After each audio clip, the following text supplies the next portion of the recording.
यही नंबर है। हाँ, जरा गुप्ता जी जरा फोन लगाओ, इस नंबर पे फोन लगाओ। मुझे इसमें ऑब्जेक्शन है। अरे आपको कोई ऑब्जेक्शन इग्नोर किया जाता है, आप इस पर नंबर लगाओ, अभी दूध का दूध पानी का पानी हो जाएगा। लगाओ इस पर नंबर। एक मिनट, ये नंबर है 999, आप देखो नंबर चेक करो। 3830 नहीं 99938 3830 नहीं, आपने नंबर गलत डायल कर दिया है, 33 कर दिया है। ये क्या हम असल में कर चुके हैं यार, सारे गोरख धंधे कर चुके हैं, इसलिए हमने कहा कि लाओ डबल चेक कर ले। जल्दी में हो जाता है, घबराहट में भी हो जाता है। हाँ डायल कर दो।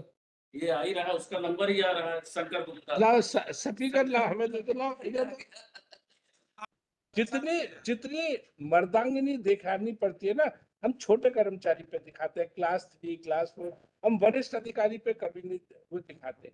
उनका कुछ नहीं होता, सारी अकड़ और सारा साहबीपना छोटे कर्मचारियों पे ही दिखाया जाता है। इसमें मेरा ऑब्जेक्शन है मैलाटी, ये ऑर्डर मुझे मिला नहीं था, इसलिए मैंने इसको चैलेंज नहीं किया, और वो ऑर्डर में ऑलरेडी मेंशन करवाया है। अब एनेक्चर R2 देख ले मनोज।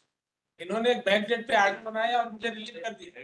एनेक्चर R2 एक बैक डेट पे ऑर्डर बनाया और मुझे रिलीव कर दिया। मेरे मेरे खिलाफ ये कार्यवाही ट्रांसफर की सिर्फ इसीलिए हुई है, मैं 60 ईयर बोर्ड। आई हैव अब फाइव। एक बात बताओ, ये सारा क्या यहाँ कंसिडर हो सकता है? ये आपके लिए कैसे कंसिडर हो सकता है? एक कंप्लाई नहीं हुआ ना, मुझे कंटिन्यू करने के लिए आदेश आपको व्हाट्सएप मिला कि नहीं? व्हाट्सएप में मिला, व्हाट्सएप में इन्होंने एक्सेप्ट किया, व्हाट्सएप में इन्होंने एक्सेप्ट किया, वो कॉपी लगी हुई है मेरे व्हाट्सएप मजबूरी से भेजा। हाँ, वहाँ पे इन्होंने लेने से इनकार कर दिया। It is informed by learned expert and counsel that order was sent by process server, but notice was refused. Therefore, it was sent on WhatsApp. आपको WhatsApp का लगाया कुछ? हाँ लगाया ना, ये पेज 9 देखे मनोज, पेज ये है। And on page 7 R2 and on page 7 R2 इन्हीं का नंबर है, इसी पे भेजा है गुप्ता चौकीदार करके। किसने भेजा है, कौन भेजा है, किस नंबर पे भेजा है, मैंने डिस्क्रिप्शन है, मैंने ज्वाइंटर में क्लियर कर दूंगा पहले। ओके सर, ऐसा मुझे रिलीव मेरे साथ कहानी ये है कि मैं आज he has been गुप्ता चौकीदार has been served by WhatsApp on 19 October 24। Phone number क्या है? ये है, ये व्हाट्सएप नंबर बताओ। 9993830666 on मोबाइल नंबर 9938383066 नंबर ये भेजा गया है इसमें। हाँ नहीं, इस नंबर से भेजा गया है। रिसीव किस में हुआ ये बता दें, और ये किसका नंबर है? यही इस मोबाइल नंबर से duly received sent by the petitioner. नहीं, पिटिशनर का मोबाइल नंबर यही है जो भी आपने बताया।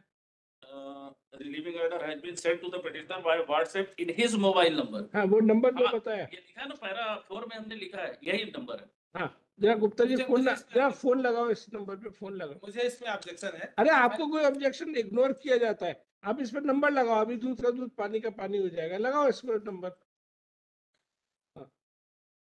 स्पीकर ऑन करो, स्पीकर। 93833066। हाँ लाओ स्पीकर चालू करके मुझे दे दो, लाओ मुझे दे दो स्पीकर चालू करके। दिखाओ दिखाओ।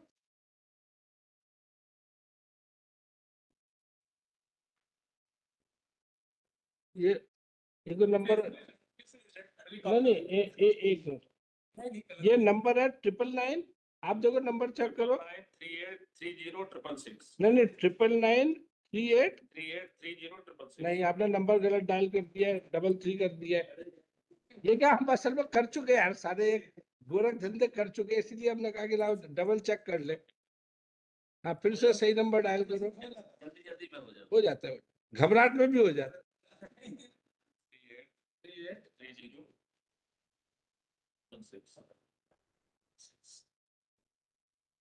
हाँ डायल कर दो। ये आ ही रहा है, उसका नंबर ही आ रहा है, शंकर गुप्ता। लाओ स्पीकर लाओ, हमें दे दो, लाओ इधर। नंबर आ रहा है, Shankar Lal Gupta, this is the petitioner. Switch off है लेकिन उसी का नंबर आ रहा है यार, नाम आ नाम आ रहा रहा है। And learner counsel for petitioner very fairly admits that the number is of Chaukidar Shri Shiv Shankar Gupta, the petitioner. Therefore, after arguing for some time, he seeks withdrawal of this case. ये देखना पड़ेगा With कि ये the- number WhatsApp में है। यार हार के भी आप ये पिटिशनर है, इनका कहना है कि मेरे पास छोटा मोबाइल है और ये आप नंबर दिखाओ अपना मोबाइल दिखाओ। मतलब जिनके साथ दिक्कत ये है ना कि ये वहां भी ड्यूटी उनको नहीं किया किए दिखाओ, देने जा दिखाओ। रहा है, यहाँ पे भी ये आज अब भी तो देखो आपको नैब केस ही लगाना पड़ेगा, अब कुछ नहीं हो सकता। शिवशंकर, आपके पास 2 मोबाइल नंबर है कि पहले आपके पास था टच स्क्रीन वाला? पहले नहीं, पुराने समय में या अक्टूबर 24 में?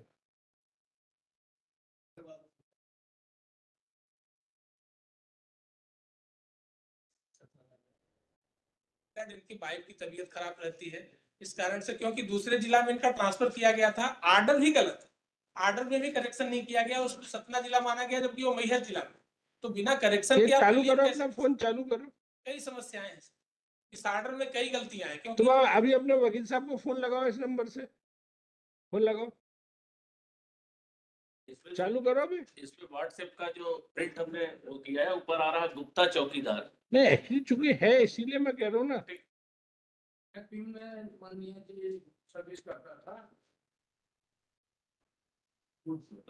और मुझे जो है तो जिले के बाहर स्थानांतरण बिना सक्षम अधिकारी की स्वीकृति के और बिना संशोधन के एक अच्छी मुक्त किया गया है। ये वकील साहब को दे दो, ये आप ही देख लो इसमें व्हाट्सएप था कि नहीं।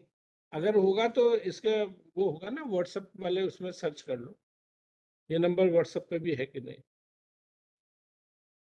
अब तो देखो इन्होंने आपको रिलीव कर दिया, अब कुछ नहीं हो सकता, आपको नया मुकदमा लगाना पड़ेगा।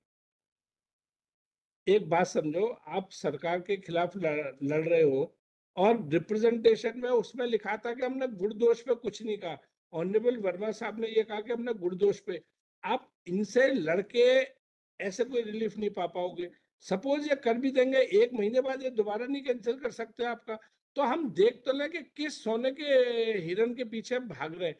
सरकार से लड़के सरकारी विभाग में नौकरी करना किसी भी आम आदमी के लिए मुश्किल है।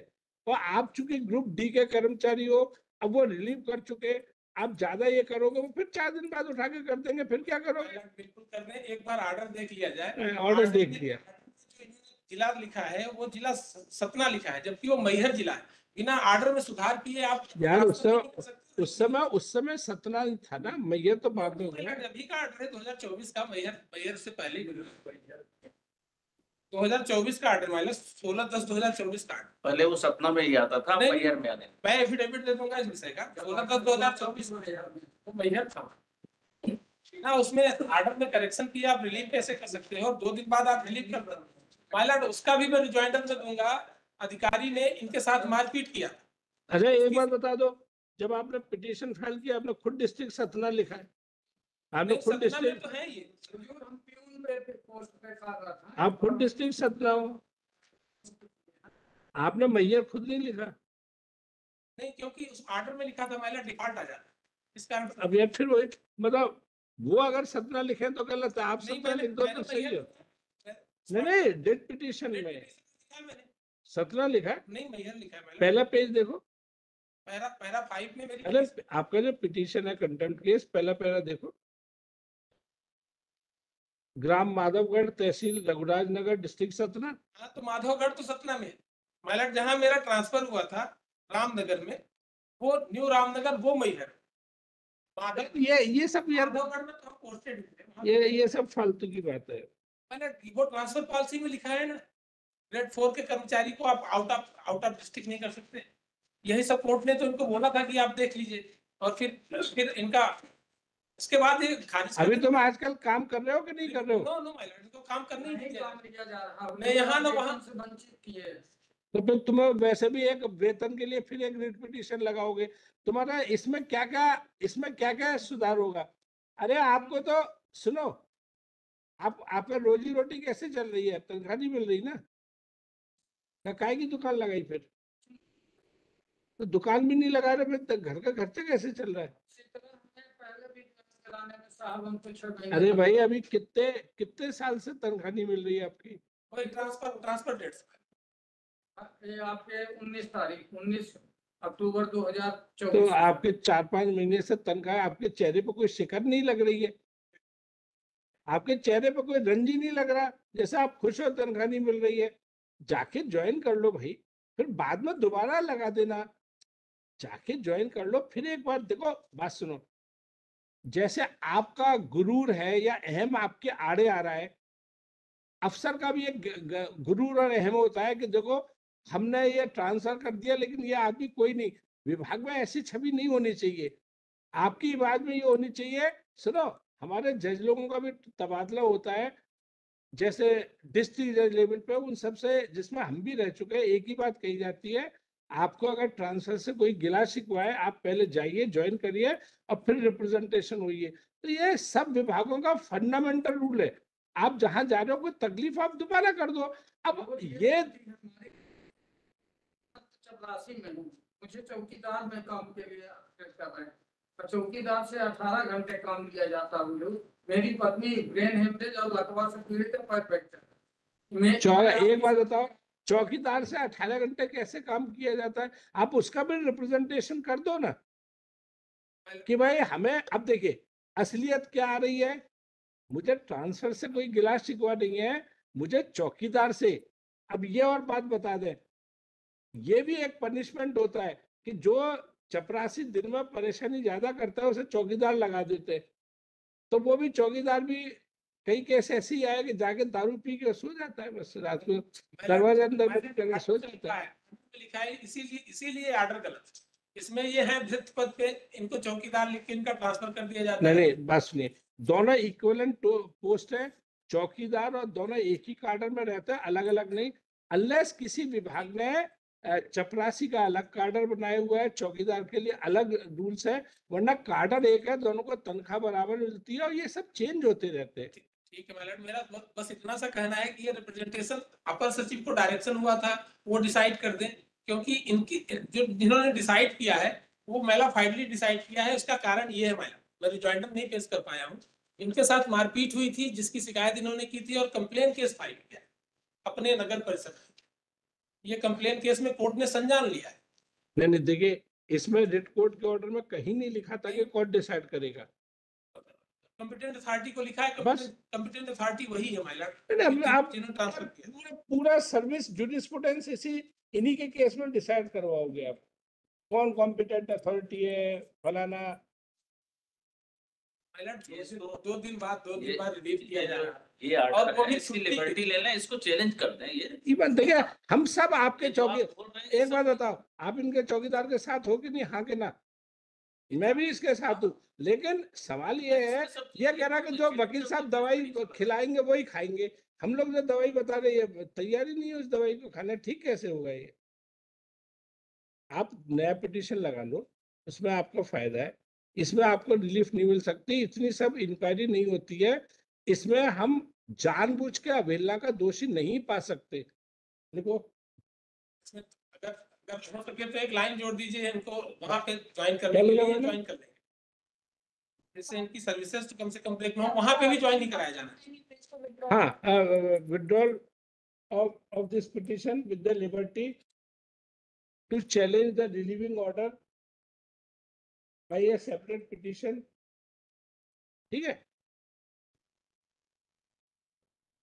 ज्वाइन करने की परमिशन अलर्ट कर, है? ज्वाइन करने की परमिशन अगर नहीं, देखिए, मैं अगर ये लिखूं, इसका मतलब इसके क्या कहते हैं, सात खून माफ करने वाली चीज अपन नहीं लिख सकते। जो रिप्रेजेंटेशन जिन्होंने डिसाइड किया, इन्होंने पालन तो किया नहीं, कंटिन्यू काम करने दे रहे। रिप्रेजेंटेशन डिसाइड करने के पहले इनको कंटिन्यू काम करने के लिए आदेश किया गया था कि आप उसी स्थान पर कंटिन्यू काम। ये सब इतना ज्यादा अब नहीं कर इनकी सकते। सर्विस ब्रेक टेंशन लगा दी भाई जान। पिटीशन लगाएंगे। खाने की ये दिक्कत है सर पिटीशन। देखिए, इन्होंने वैसे ही अपना केस काफी बिगाड़ लिया है जिद पने में, और मैं नहीं चाहता कि फिर और लिखवा के फिर एक जिद पने में। विभाग के आगे, जैसे घर में पिता क्या चाहते हैं बच्चों से, कि कि बच्चे पोलाइटली बात करें, उनकी बात माने। ये एक हर सिस्टम में ये है। अगर जूनियर मोस्ट स्टाफ ये कहे कि नहीं हमारी शर्तों पे हम नौकरी करेंगे, हम चौकीदारी नहीं करेंगे, हम ये नहीं करेंगे। एक्चुअली जो हम लोग सर्विस वाले इन तकलीफों से या इन फैक्ट से बहुत भली बात परिचित है। कर्मचारी पहले आता है, एक ही बात कहता है जब इंटरव्यू लेते हैं, साहब आप जो कहोगे हम काम करेंगे। जैसे ही नौकरी लगती है, रेगुलर होता है, फिर वो अपनी शर्तें बताने लगता है, हम ऐसा नहीं करेंगे, वैसा नहीं करेंगे। हालांकि अभी ऑनरेबल रूसिया साहब ने एक बड़ा अच्छा जजमेंट किया है कि सारी परेशानी क्लास 3 और क्लास 4 के कर्मचारियों को ही क्यों हो। वहाँ ऑनरेबल रूसिया साहब की डीबी ने तय किया है। बोले क्लास 1 और क्लास 2 को ये परेशानी क्यों नहीं होती है। तो ये बात अब तो चूंकि जजमेंट भी है इस पे कि वास्तव में जितनी जितनी मर्दांगिनी दिखानी पड़ती है ना, हम छोटे कर्मचारी पे दिखाते हैं, क्लास 3 क्लास 4। हम वरिष्ठ अधिकारी पे कभी नहीं वो दिखाते। उनका कुछ नहीं होता। सारी अकड़ और सारा साहबीपना छोटे कर्मचारियों पे ही दिखाया जाता है। लेकिन इसमें इसमें आपने चूंकि तब से इतने महीनों से आप गए नहीं, आपके लिए उचित रहेगा सबसे पहले आप ज्वाइन करें। फिर अगर चुप रहो यार, तुम बात ज्यादा करते हो, सुनते कम हो। फिर उसके बाद जो भी हो आप फिर इनसे पिटीशन फाइल करिए, सब माफ कर दिया जाएगा। सब वो होगा कि भाई किस फ्रेम ऑफ माइंड में थे। लेकिन आप पिटीशन फाइल करोगे तो कंसिडर आप उसमें यही कहोगे साहब मर्जी पिटीशन है और ये ऐसा हो गया, रिलीफ मिलेगी, है ना। चलिए 64